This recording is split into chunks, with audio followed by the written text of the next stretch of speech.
Justine, as you touched on just a moment ago as well, we spoke to the Chief Minister, Leah Finocchiaro, earlier this week about a letter that was written by the Women's Forum of Australia to all state and territory premiers and chief ministers, as well as the Prime Minister, in relation to male offenders in women's prisons, is how it's titled. Now, when I spoke to the Chief Minister on Monday, I pointed to part of that letter that referred to one instance at least that was reported by The Australian last week in Port Augusta, in a Port Augusta prison, where there was a situation where a male and female offenders it accommodates both male and female offenders in the prison. Now, a female prisoner, the letter said, was failed in every way imaginable by the state's correctional services. She was placed in a cell with a notoriously violent trans-identified male offender and was subjected to a horrific sexual assault by him,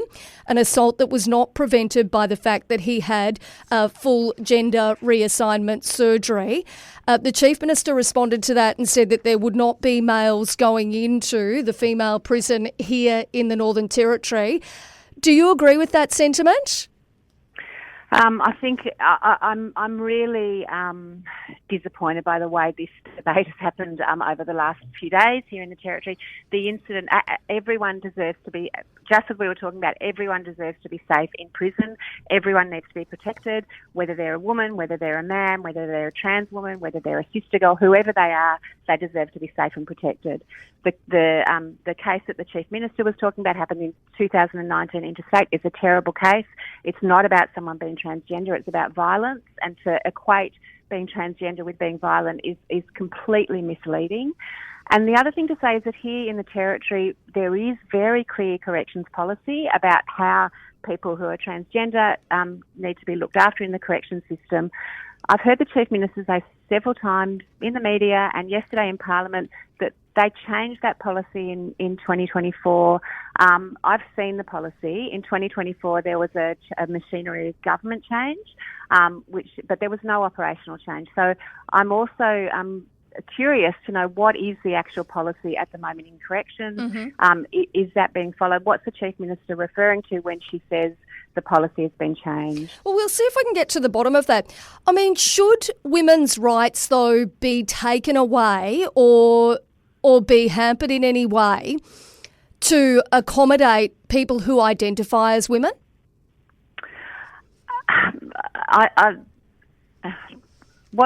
not really even clear what that question means, Katie. Of course women need to be protected. Of course women's rights need to be protected. Trans women's rights need to be protected. It doesn't have to be set up as something that's mutually exclusive. The current policy enables everyone's rights to be protected, and there have been no incidents in Northern Territory Prison, no incidents of this nature in Northern Territory Prison. So I'm not sure what the issue is here, that seems to be being blown up into this issue. And I can tell you that there are people in this community who have been very harmed, in our community, very harmed by the debate this week. And it's a total invitation to hate speech.